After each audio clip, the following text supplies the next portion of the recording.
So today's video is going to be another solved true crime case. Today we are going to be talking about a couple that was murdered and left by a dumpster in Texas. But before we get into the case, I just want to thank Function of Beauty for sponsoring this video. You guys already know that I absolutely adore Function of Beauty hair products. They are my absolute ride or die hair care routine. I use no other products from no other brands. They formulate all of their products, shampoos, conditioners, hair care products, to your specific hair. So your hair type, your hair goals, what you want to improve about your hair. All you have to do is go to their website and fill out a quick 2-minute quiz about your hair type, your hair goals, what you want to improve on your hair. I always choose things like volumize, strengthen, deep condition, hydrate. You get to pick the colours of your shampoos and conditioners, the scent, the strength of the scent. I always go for strong because I like my hair to smell nice. And you even get to pick what name goes on your bottles, and then they ship your hair care products right to your door. It's so convenient. And now Function of Beauty have also started doing a body care line. So they do body wash and body lotion.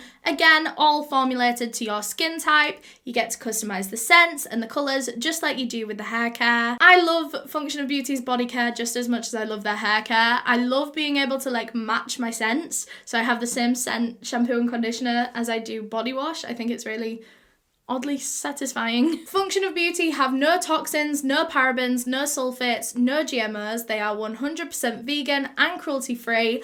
I'm obsessed with them. And they're very kindly offering you guys 20% off of your first order when you go through the link in my description. So if you want to treat yourself to some new hair care or some new body care, feel free. Go through the link. 20% off. I've got you. Thank you again to Function of Beauty for sponsoring this video. Now let's get into it. But before we do, I just want to give my usual disclaimer that I mean absolutely no disrespect to anyone that I talk about in this video. This video is for educational purposes, and everything I'm about to say is just information that I have found on the internet and I'm compiling into one video. Before we do get into it, I just want to give a quick warning here that this case does involve themes of homophobia. So if that's something that you don't want to watch, then feel free to click out. I'll be back soon with another video. So today's case takes place in Port Bolivar in Texas.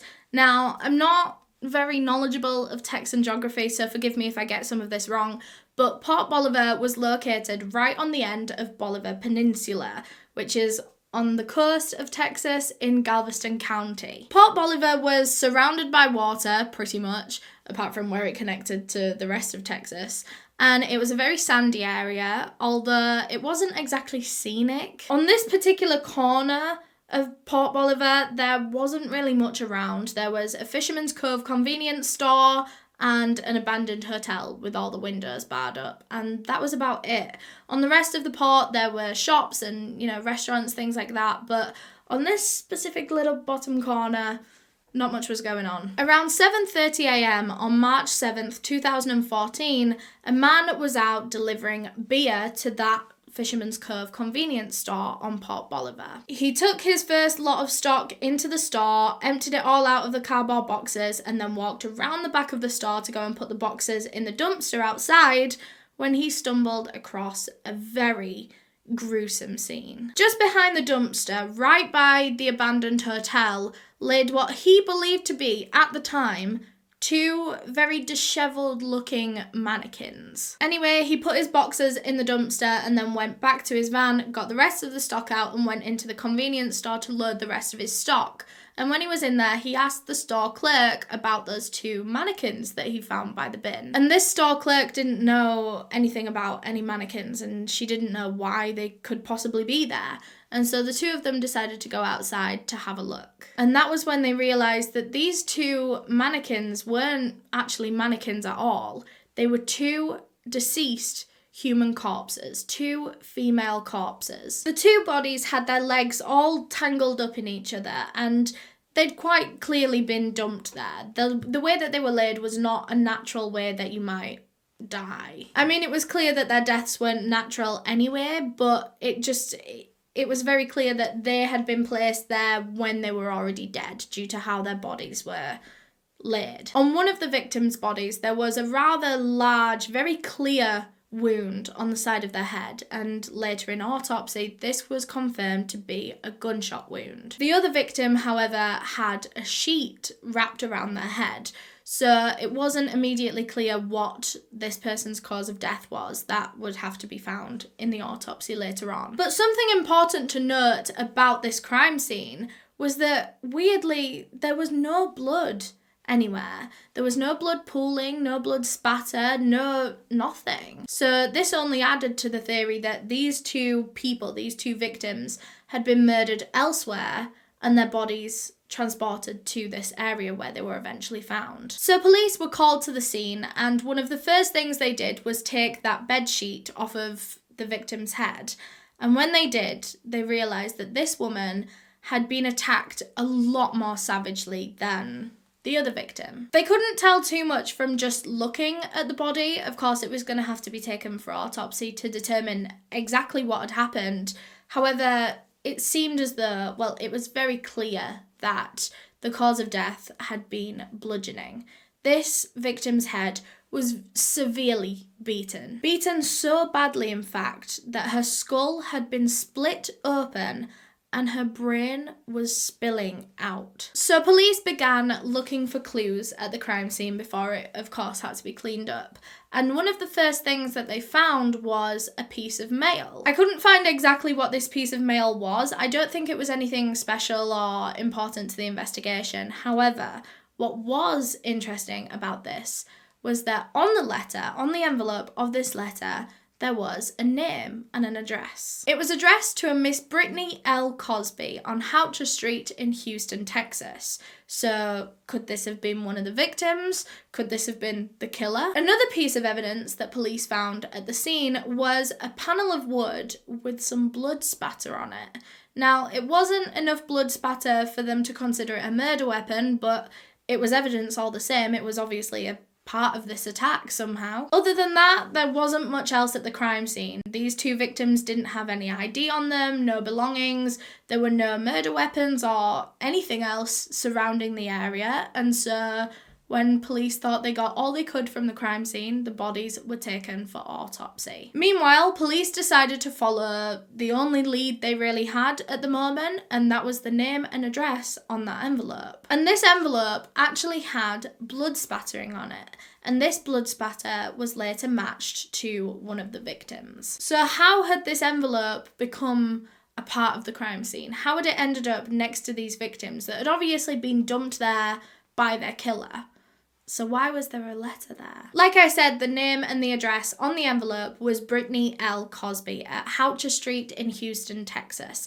And so police went straight to that address. It was around an hour and a half away from where the bodies were found. And when police got to the address, they knocked on the door, and a little old lady answered the door. They asked this woman her name. She said that she was Lee Cosby. She was 90 years old and living in that house with her great-granddaughter, Britney Cosby. Her grandson was also in the house at the time that police went there. His name was James Larry Cosby Jr. This was Britney's father, Lee's grandson, and so police had to sit down both Larry, he went by Larry, and Lee, and inform them that they think that they have just found Britney's body after she'd been brutally murdered. Of course, both of them were devastated to hear of Britney's passing, but Larry took it particularly badly. He began wailing, he was sobbing, saying, "What happened? What happened?" And all that police could really do at this point was reassure him that they were going to do everything in their power to find out what had happened to Britney and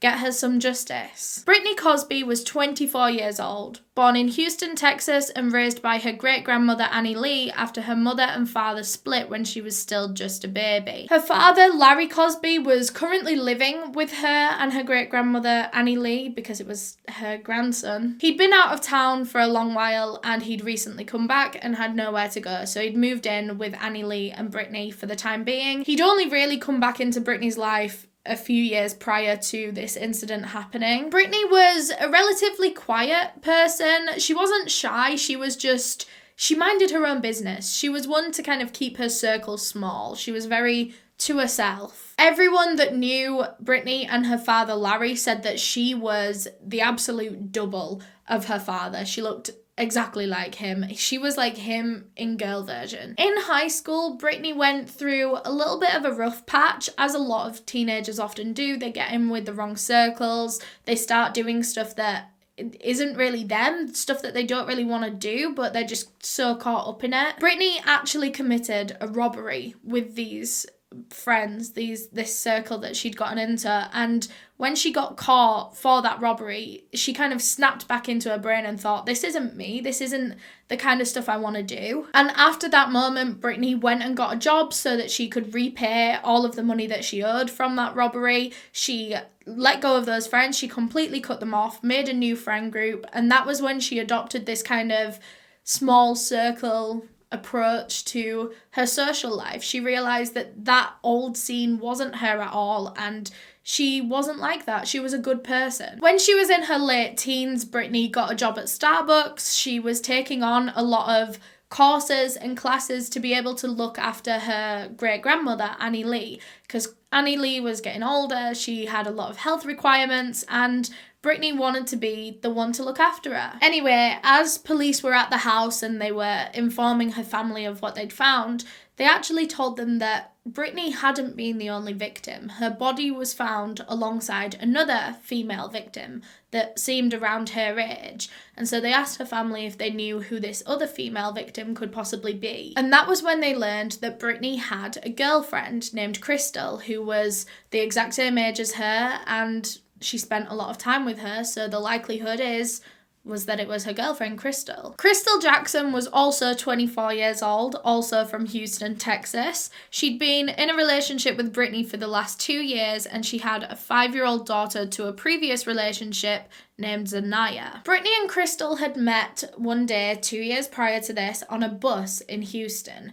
Britney had spotted Crystal from across the bus. She was caring for her daughter, and Britney just thought that she was beautiful. Crystal was short. She was around 4'11", I think. She wore makeup. She was wearing high heels. She had a good sense of style. Just everything about her Britney really liked, and so she decided to approach her. And from that day, their relationship blossomed, and they eventually ended up moving in together at Britney's house with her great-grandmother Annie Lee. They moved Zanaya in as well, and they were a nice, happy little family just starting out. So the first thing police did in this case was ask the Cosby family as much as they possibly could about Britney and Crystal. They wanted to find out about their life, about their social circles, their jobs, their friends, who these two women were. Like I said, they found that Crystal and Britney had been living with Annie Lee for the past 2 years, and they'd both been raising Zanaya together. And they were very happy together. They were very happy as this little family, and they were ready to go on to the next step of their life and their relationship, which would be moving out and getting their own home.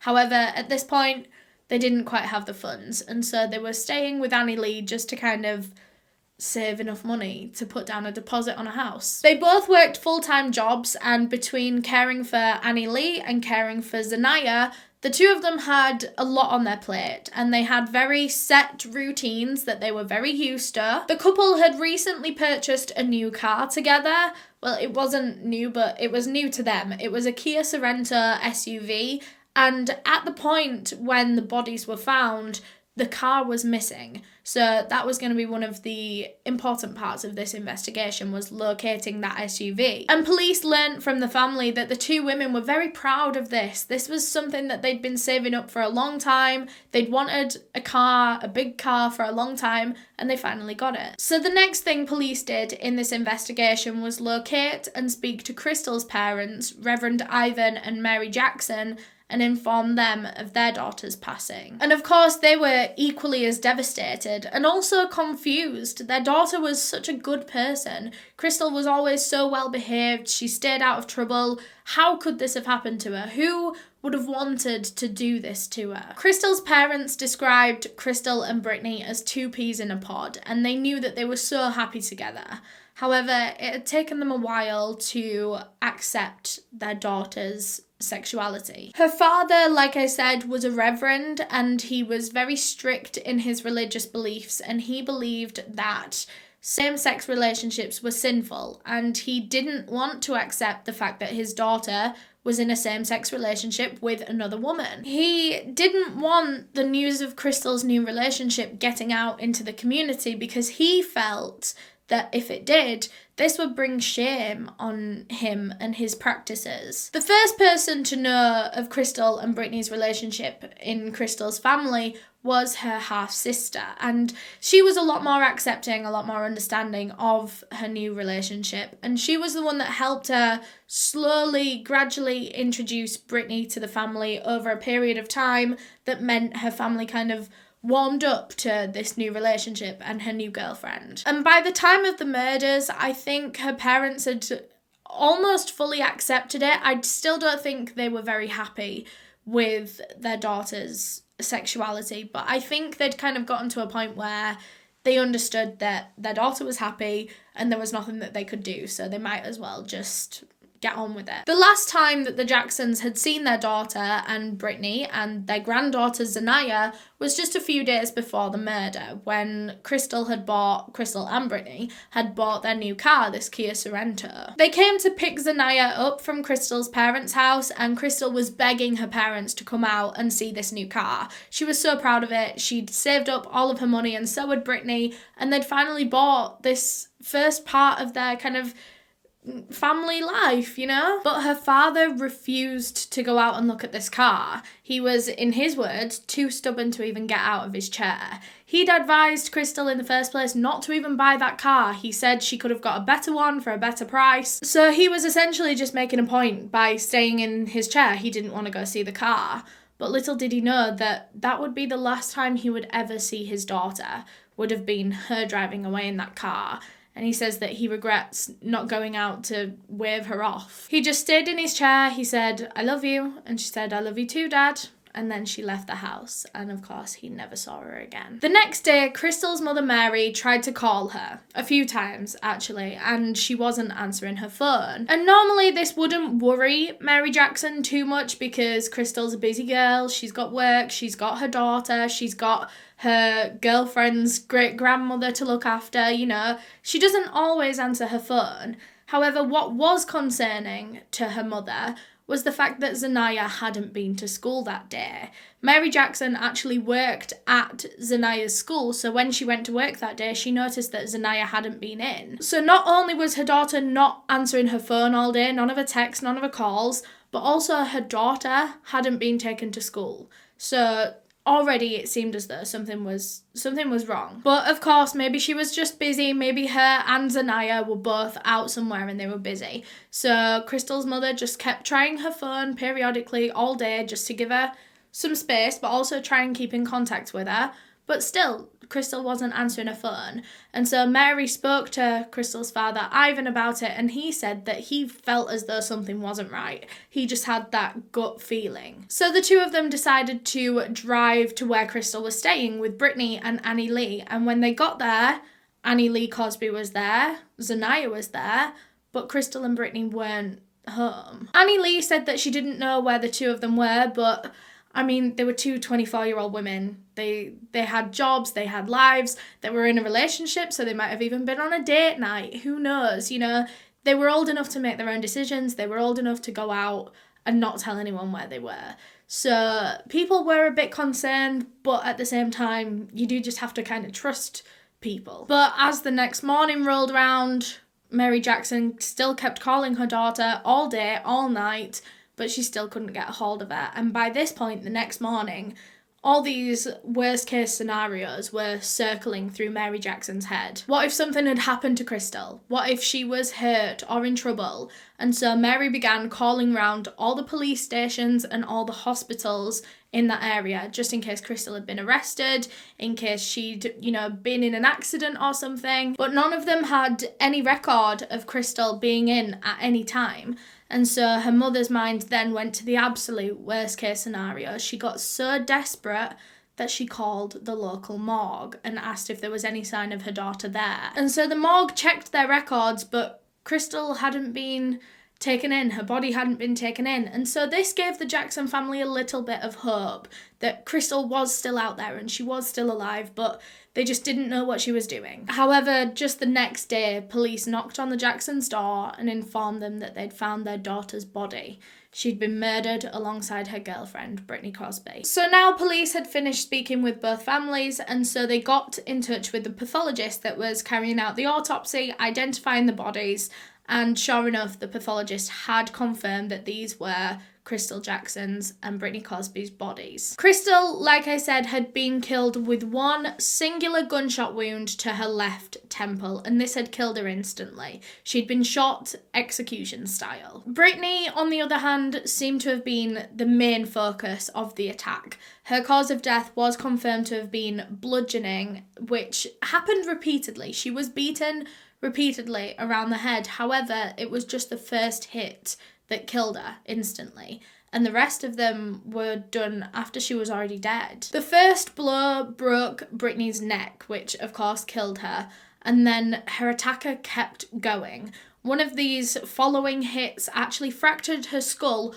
all the way around, so it was completely split down the middle. Britney had been beaten so bad that her brain was exposed. It was spilling out of her head, and all the blood, almost all of the blood, had drained from her body. Her body was almost empty. So one of the immediate theories was that perhaps this had been a murder-suicide. However, that was ruled out very, very quickly. You know, this was a couple, and a lot of the times when someone is murdered, their significant other, their partner, an ex-partner, is always one of the top suspects. And in this case, it seemed as though one of them had been brutally attacked and the other had just been shot. So it's believable that maybe Crystal had perhaps killed Britney first and then herself. But like I said, this was very quickly ruled out. There was no gun or murder weapon found close by to where the bodies were found. And if Crystal had just shot herself, there would have been a gun lying right next to her body. Of course, there's always the possibility that the gun could have been stolen, but this was quite a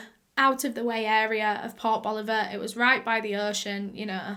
It was unlikely. So moving on, police decided to focus on the theory that both women were murdered by the same person or people, or, you know, both women were murdered at the same time. One of the immediate concerns from police was that maybe these murders had been a hate crime. Maybe the motive had been racism or homophobia. These two victims were two black women in a lesbian relationship, and still, in 2014, racism and homophobia were still glaring issues that cost the thousands of lives, thousands of innocent lives, every single year at the hands of people with horrific views. And while that was absolutely possible as a motive, and police did have to keep it in mind, there was one thing about this case that made them think that perhaps there was another motive behind this. Police thought that this had been a very personal attack with very personal feelings in it rather than just gross intolerance. And that was due to the fact that Britney had seemed to be the focus of this attack. This killer or killers had gone so much harder with Britney as they had with Crystal. She'd been killed from the first hit, but her attackers continued going until they cracked her skull, until they could see her brain, until they knew that she was definitely dead. And then on top of that, they kept going. Whoever was doing this was angry. There was a lot of emotion, a lot of anger, a lot of passion here for some reason, and police needed to identify that reason. But with Crystal, it was quite the opposite of that. She'd simply just been shot in the head once. There was no beating, there was no attacking. You know, it seemed as though the killer had shot Crystal just to have her dead. You know, they didn't do it for the act of killing. They did it for the byproduct of killing, which was the loss of a life. All you have to do is look at the methods of killing to see the different levels of emotion here. With shooting, there is very little emotion in it because you don't have to be up close to your victim. You can do it from afar, so you don't really have to see the effects of what you're doing. But with bludgeoning, the killer is physically very close to the victim. They're seeing their face as they're killing them. It's usually very drawn out, very painful, you know, a lot of energy is used, so a lot of adrenaline and emotion is required. But not only that, Britney Cosby was also found with a bedsheet wrapped around her head. Now, killers often do this. They often cover the face of their victim if they don't want to see them. They don't want to see what they've done to that person. Often they killed them in a fit of rage and now they're kind of cooling down out of that rage and they're not proud of what they've done. They don't want to see what they've done, and so they'll cover the face of the victim. And so due to all of these things that I just talked about, police believed that the girls must have known their killer. This must have been someone that had something against them, particularly against Britney, and so both girls' families were asked if they knew of anyone that might want to hurt the girls or if anyone had an issue with the girls. But no one could think of anyone that might want to do this to them. These were two women that stayed to themselves, minded their own business, they were very friendly, they had, good social circles, there were no jealous exes in the picture. There really was no one that their families could think of. But one thing the girls' families couldn't understand was how their bodies were found in Port Bolivar, because they lived an hour and a half away in Houston. They had no connections to Port Bolivar. They had no reason to be there. So anyway, by the end of the first day of the investigation, the bodies were found in the morning, and by the end of that evening, once police had informed the families and, done immediate questionings, this case had spread all over social media, all over news outlets. This was huge news that two bodies had just been found just by a dumpster, by an abandoned hotel. And Britney Cosby's mother, so I haven't talked about her mother yet in this case, she actually found out about her daughter's murder through social media when she was on Facebook and she was scrolling her timeline and she just saw all of Britney's friends posting like RIP Britney, because of course she wasn't in Britney's immediate family. Of course she was as her mother, but she didn't really spend much time with her mother. She wasn't raised by her mother, and so she wasn't one of the first people that was contacted and informed about this.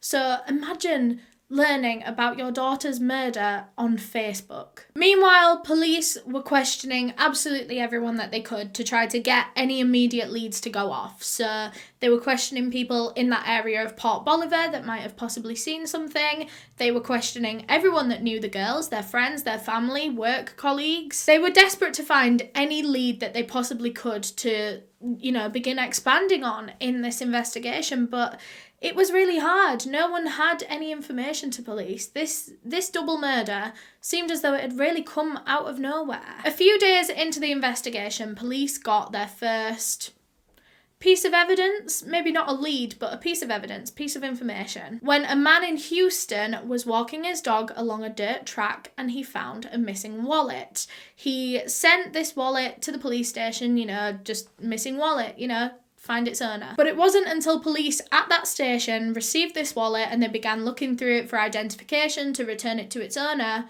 when they realised that this wallet belonged to Britney Cosby. Britney's wallet had been found just a few streets away from where she lived in Houston, so how did her body end up all the way in Port Bolivar? There could be a couple of reasons for this. Perhaps this was the site of the murder, because like I said, police think that the bodies were dumped in Port Bolivar and nothing actually happened there, so they needed to find the site of the murder. Perhaps it was here. Maybe a struggle had taken place, or maybe this was just where the killer was ditching evidence. Maybe they realised that they still had Britney's wallet on them, and so they decided to just drive down this dirt road, throw the wallet out of the window and drive away. Either way, it seemed as though this case did have connections to Houston other than just the women living there, It seemed as though some part of this happened in Houston. It wasn't like the women were in Port Bolivar for the day, they got killed there and their bodies were left there. It seems as though either the start of this attack or of this, whole case happened in Houston, or the end of it happened there.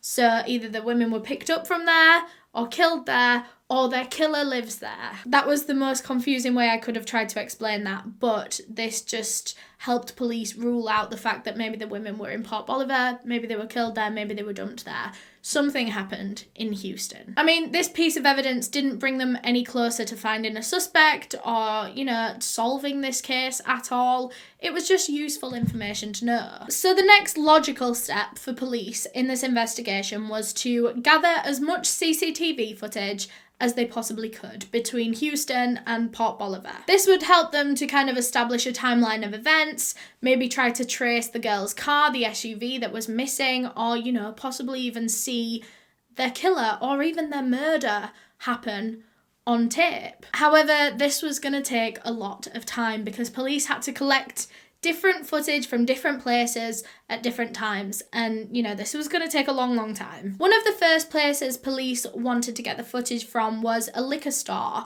that was on the end of the road from where Britney and Crystal lived. So this would help them see if the car left, if it came back, what time it left. And then there was the ferry port that led to the Bolivar Peninsula. Like I said, it was about an hour and a half away, and the quickest way to get to Port Bolivar was by ferry.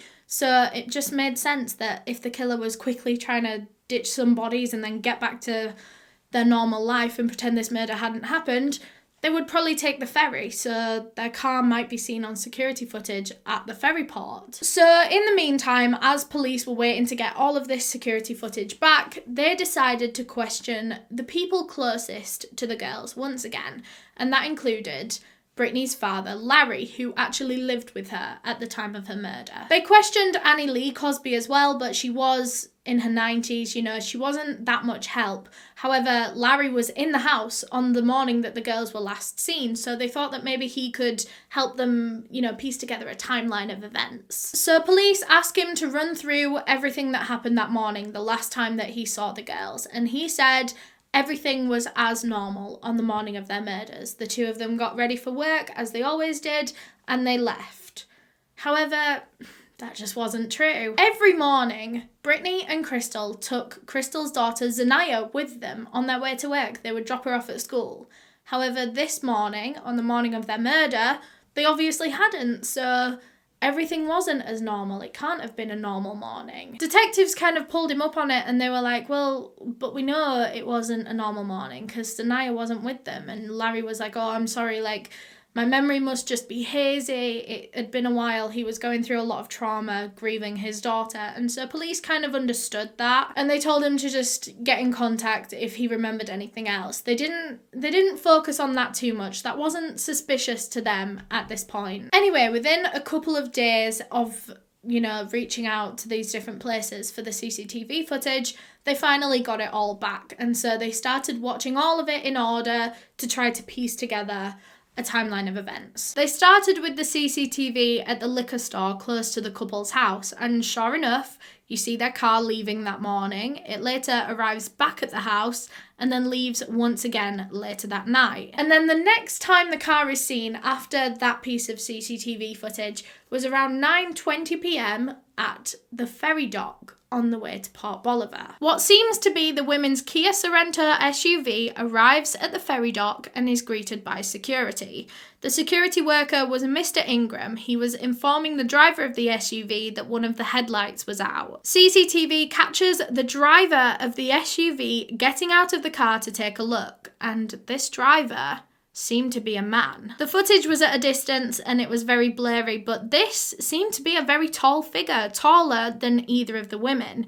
Perhaps their killer had been this man. And it was likely that if this was the killer driving the women's SUV onto a ferry to get to Port Bolivar, then the women were probably already dead inside that car. So police went to speak with this security guard, and since it had been a few days since this interaction with this man driving the SUV, he couldn't give too much of a description because he'd forgotten it. However, what he did tell police was that the driver of this SUV was male. It was a very tall black man with a little bit of a soul patch of facial hair. Other than that, he just let the man on the ferry and the man went to Port Bolivar. So this was a new person of interest. But who could this person be? Now they had to begin thinking of suspects that kind of fit that description. First up, we have Crystal's own father, Ivan Jackson, Reverend Ivan Jackson.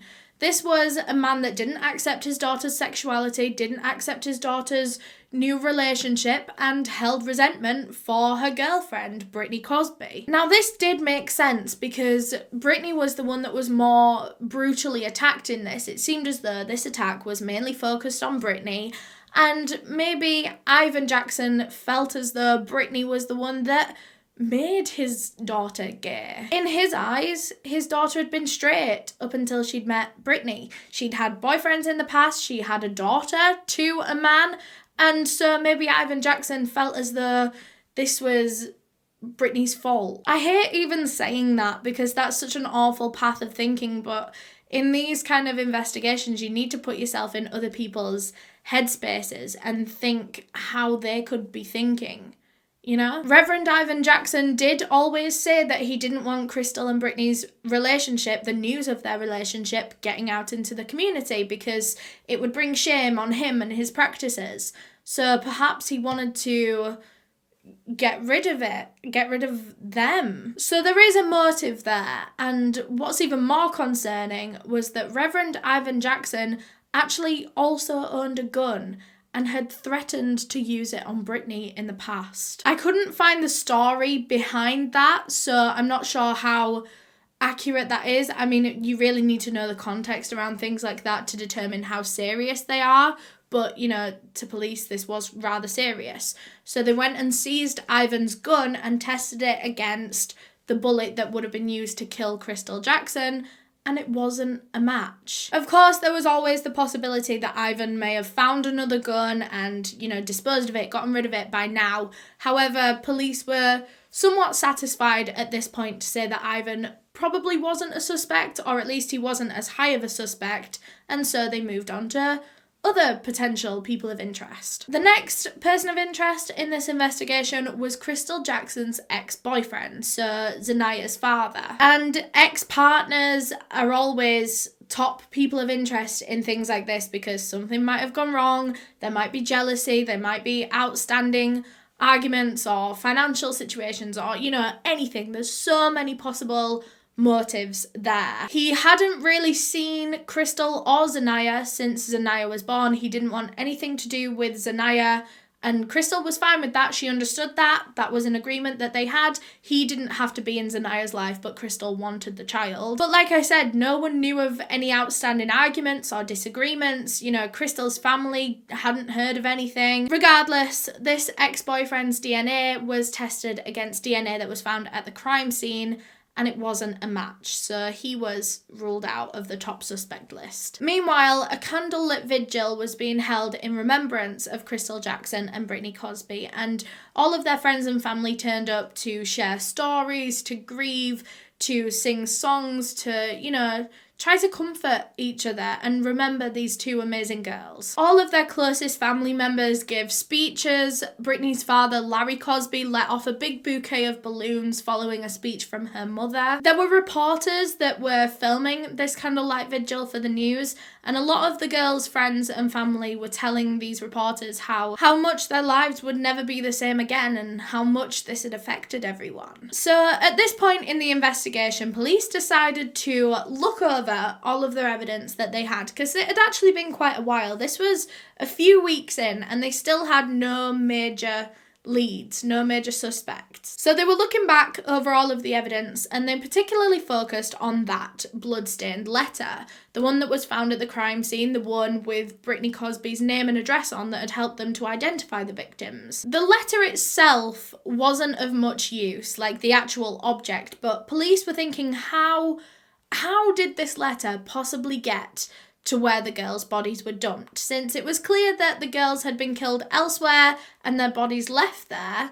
Why was there a random letter there? Because say Britney had been holding this letter when she was attacked, how had she managed to drop her wallet in Houston, or her killer dump her wallet in Houston, but the same hadn't happened with this letter? If she had both of them in her possession, surely both of them would have had the same thing happen to them, you know? If she would have dropped one, she would have dropped both. If the killer would have taken one, they would have taken both. So this led police to think that maybe it wasn't Britney that was holding that letter. Maybe she hadn't had it on her person when she was killed.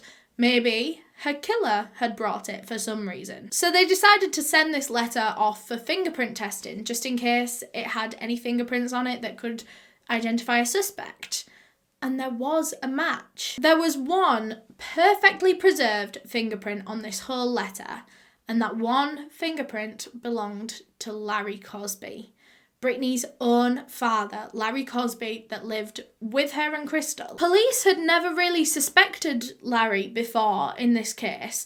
This was the same man that was wailing and sobbing when he found out about his daughter's murder, and he didn't seem to have a motive either. But regardless, this letter that was found at the crime scene had his fingerprint on it, so now Larry Cosby was top suspect in this case. So as this candlelit vigil was going on, police secured a search warrant for the house that Britney and Crystal shared with Larry Cosby. So police went over immediately while Larry still wasn't there. He had no idea they were searching the house, no idea he was a suspect. So they went straight there, and one of the first things that investigators noticed outside the Cosby house was that one of their window shutters on the outside was missing. And thinking back to the crime scene, there was one panel of wood found with blood spatter on it, and suddenly police realised that that panel of wood could have perhaps been this window shutter that is now missing from the Cosby house. And this window with the shutter missing was located on the side of the house underneath a veranda type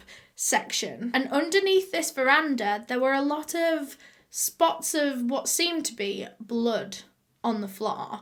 And this window, where the shutter was missing from, was actually the window of Larry Cosby's bedroom. So that panel of blood that was found at the crime scene, that is now believed to be this window shutter, was tested because there was a lot of blood spatter on it. They tested this blood spatter and it was found to be Crystal Jackson's blood, which makes sense because Crystal's cause of death was a gunshot wound, and so it makes sense that anywhere behind her when she was shot would have been splattered with blood rather than soaked with blood. So it seemed as though Crystal Jackson had maybe been shot outside under this veranda bit because there were a lot of spots of blood on the floor, there was blood spotting on this window shutter, and then maybe when the killer was disposing of the bodies, they tried to dispose of any other evidence that they could, including this window shutter.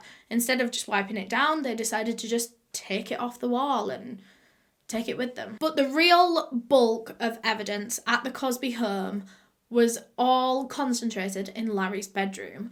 There was blood on absolutely everything. It was a wonder how this man had lived in that bedroom for so long after the murders happened. There was blood on everything, t-shirts, walls, there were like swipe marks on the walls. It was on the sheets, it was all over the carpet. There were huge puddle-shaped, huge stains of blood on the carpet. He tried to hide these big blood stains in the carpet by putting rugs over the top. It looked like he tried to clean up a lot of the blood in the room as well. When detectives sprayed luminol all over the room, luminol is the chemical that shows up where blood has been if it's been washed out. So say there was blood on my sleeve and I washed this t-shirt, you could spray luminol on it, put a UV light on it, and it would show you where the blood was. When detectives sprayed this all over Larry's room, his room was covered in blood. It seemed as though this room had been the scene of the murder, or at least it was used to hold the bodies before they were transported. On a further look inside Larry's drawers and cupboards, you know, like his actual possessions in this room, detectives found a box of bullets, the same ones believed to have killed Crystal Jackson. And they found that his bed was actually missing a bottom sheet on it, and what was found wrapped around Britney Cosby's head, a bed sheet. And as I explained earlier, killers often cover their victims' faces if they don't want to see what they've done to them. He didn't want to see what he'd done to his own daughter. All in all, detectives managed to collect over 300 individual pieces of evidence in this case, and an overwhelming amount of them pointed to Larry Cosby being the murderer. Now, police didn't even wait for Larry to get home after the candlelight vigil. They drove straight to where it was, and just as it was finishing,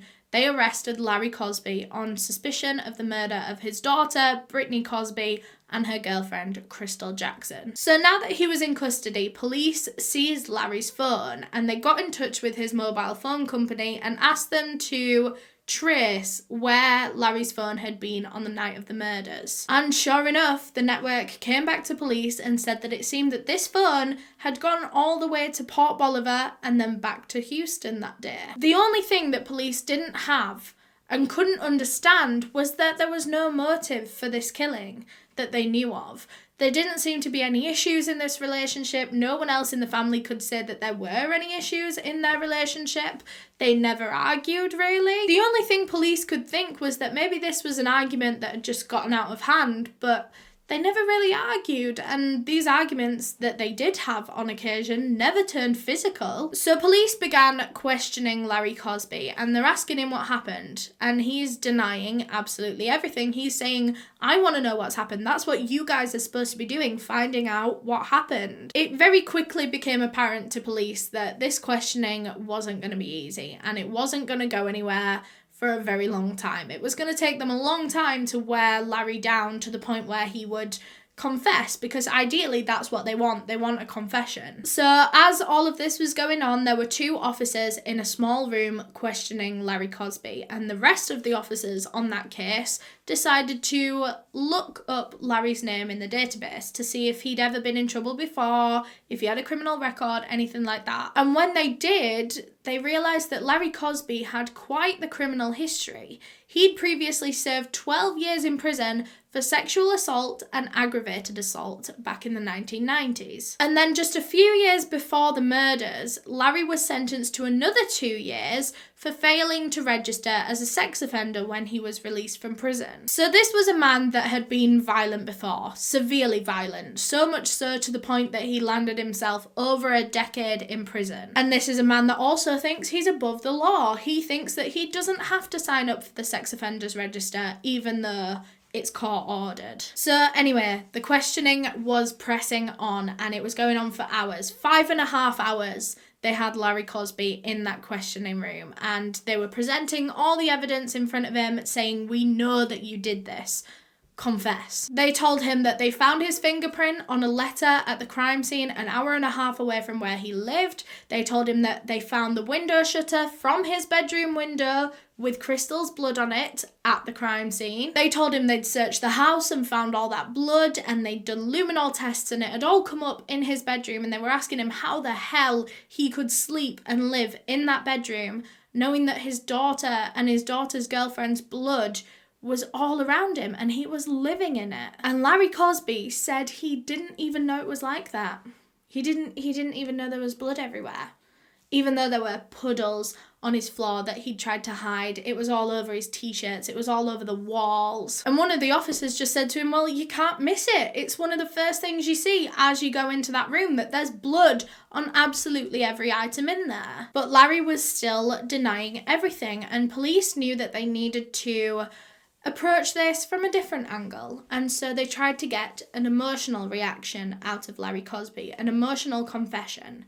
They brought out the crime scene photos of his daughter's dead body. Now at this point, the officers are getting very impatient with Larry and they're yelling at him. This is a very heated questioning, interrogation. They were saying, you explain this. You explain how your daughter's head is smashed in. They were swearing. They were shoving the pictures in his face. They said, that's your daughter's brains coming out of this fucking hole in her head and you did it. Your own fucking daughter. They said things like, did you enjoy killing your daughter while she was crying out for you while you were beating her to death? Did you enjoy seeing her bleeding like a pig? Did you enjoy seeing her squirm around? And Larry Cosby was still denying it. He was saying, I didn't do this. I don't know who did this. And police officers were saying, well, who else could it be? There were 2 other people in that house with the murder victims that day.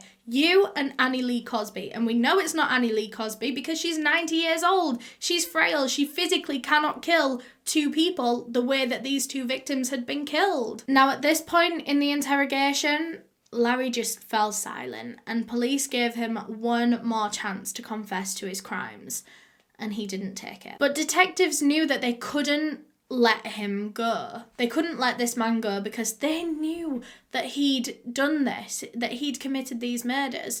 But for some reason they couldn't arrest him for that. Somehow they didn't have enough evidence against him to say that he'd actually committed these murders. I don't know how, since his fingerprints was on things. There was blood all over his bedroom and he was denying even knowing that there was blood there, and the blood had tried to have been cleaned up, you know. But for some reason they couldn't arrest him on suspicion of the murders just yet. but they wanted to arrest him. They didn't want him to go home. They didn't want him to be free, because what if he tried to flee and leave and avoid arrest? So instead, they arrested him on suspicion of withholding evidence. So yes, he had the blood in his room. Maybe he didn't commit the murder, but maybe he knew who did.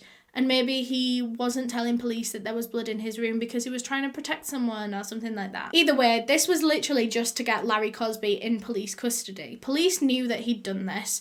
They just needed to stack up a little bit more evidence. Meanwhile, the girls' funerals were both taking place on the exact same day at the exact same venue, one after the other, and they were both buried in the same cemetery. Around a month after the murders, the couple's Kia Sorento SUV was finally located. A local strip club in Houston had noticed the SUV in their car park and, expected someone to come back to it eventually, but by this point it had been there for a month. So they called and got the SUV towed and impounded, and that was when police found it. And inside of this SUV was a gold mine of evidence. There was blood all over the back of the car. There was a bullet in the back of the car. There was no mat on the floor in the back of the car, but police presumed that there was at one point, and maybe it had just got so saturated with blood that the killer decided to dispose of the mat as well. In another attempt to add another piece of evidence to the case as to why Larry Cosby was the murderer, police decided to go back to that ferry dock that the SUV had gone to, and the security guard spoke to the driver, and they met up with this security guard and they showed him a picture of Larry Cosby, and they said, "Is this the man that got out of that SUV that you spoke to on the night of the murders?" And this security guard said, "Yes, that's the guy." So finally, police had enough evidence against him to charge Larry Cosby with both murders, and the case was ready to go to trial. In the trial, the prosecution laid down a theorised timeline of events. You see this a lot in my videos when the killer won't admit or confess or tell the story of their killings. Police and professionals have to theorise what might have happened that day, a rough timeline of events that they think could have happened. They believe that that morning had started just as any other. Everyone in that house got up and got ready as usual. The couple were ready to take Zanaya to school, and Crystal went and put Zanaya in the car. They think at some point Britney must have gotten into an argument with her father, and this argument must have got so heated that it became physical, and Larry hit Britney over the head. And like I said, the first hit was what killed her. It broke her neck and killed her instantly. But Larry must have been so angry that he kept going even after Britney was dead, and he continued to hit her. All of this commotion is believed to have startled Crystal Jackson, and so she ran out of the house, and Larry caught her just as she was outside of his bedroom, and he shot her and killed her instantly. Of course, at this point, 5-year-old Zanaya was still out in the car, and she had no idea that any of this was going on inside. And since this case, Zanaya has very bravely told her story, her version of events, as well as she can remember them, because she was very young. Zanaya said that her mother had put her in the back of the car, and Crystal had got in the front, put the key in the car, it was all ready to go, and then Crystal had heard this commotion inside the house, and so she runs in. And Zanaya's waiting in the back of the car for her mother to get back. She's waiting, but her mother doesn't come back, and so Zanaya starts thinking about maybe getting out of the car herself and going into the house to see what was going on. But just as she was about to do that, she says that Larry Cosby came out of the house, took the key out of the SUV, and took Zanaya back inside. Zanaya asked him where her mum was, and Larry just said, "Oh, I think she's in one of those rooms over there." And Zanaya asked him if she could check in his bedroom if her mother was in there, and Larry said no, apparently in a mean voice. Thankfully, Zanaya was safe that day. Nothing happened to her, although she said that when she was sat in the back of that car, she could hear like a buzzing noise and what is believed to have been a gunshot noise. She said it was like a pew noise. Zanaya said that she pretended to be asleep in her mother's bed until Larry left, and then when she was sure that he was gone, she put the TV on and watched kids channels all day when she was supposed to be in school. It's believed that Larry put the bodies in the car early that morning, so very soon after the murder, he didn't leave them in his bedroom. And then he went about his day. I'm not entirely sure what he did. I don't think many people really know what he did.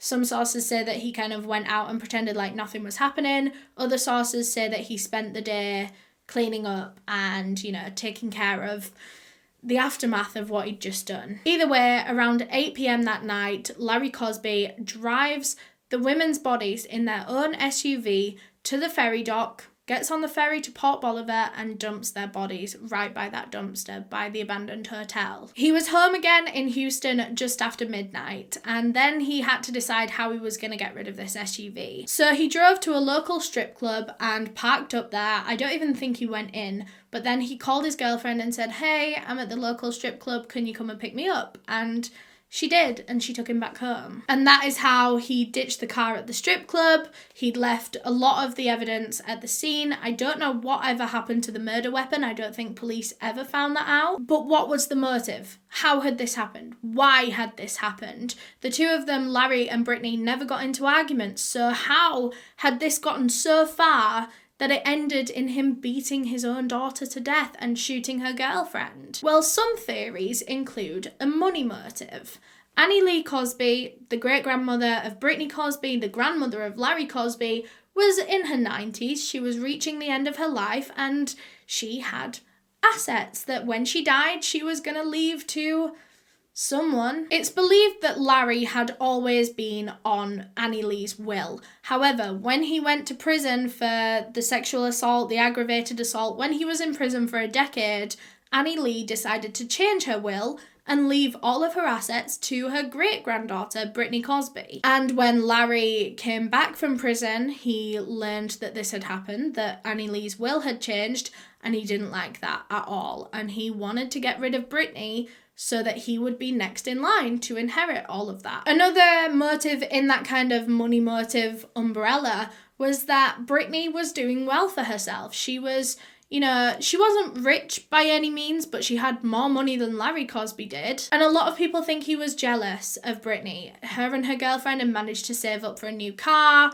Well, at least it was new to them. It wasn't a new car. Britney had kind of taken over this house, taken over the will. She'd taken over his bedroom. She had his bedroom. Larry actually had to live in a garage conversion when he got back from prison. Britney just had more than Larry, and I think this was very petty jealousy. Other motives include potential homophobia. Maybe Larry didn't like that his daughter was gay and that she was in a relationship with a woman. Like I said, he hadn't really been in Britney's life up until very recently, so it makes sense that he would only just be dealing with this information at this point in his life, at this point in their relationship. Maybe he'd been bottling it up for so long, kind of keeping it to himself, that he wasn't accepting of this, and then maybe all it took was one argument for it all to come spilling out, and maybe the homophobia mixed with jealousy, mixed with money motives, led to him wanting to murder his daughter that day. But because Larry never confessed to his murders,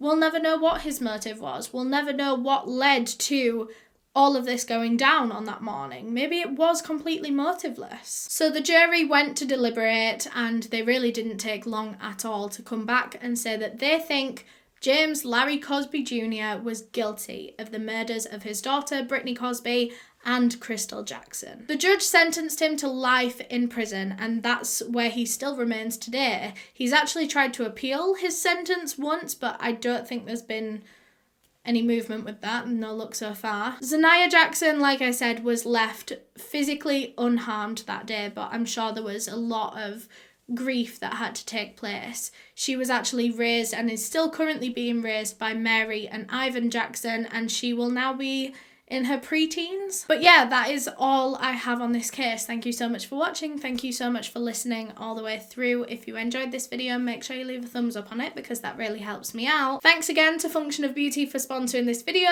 If you want to get 20% off of your first order with them, make sure you're going through my link, which is down in the description. Go treat yourself. Thank you so much to all of my channel members for helping me pick the cases that I cover, especially all of my tier 2 members whose names are on screen right now. But yeah, thank you so much for watching. If you want to subscribe to my channel, you can click here. If you want to subscribe to my second channel, you can click here. And if you want to watch another video from me, there's a playlist right here. Bye!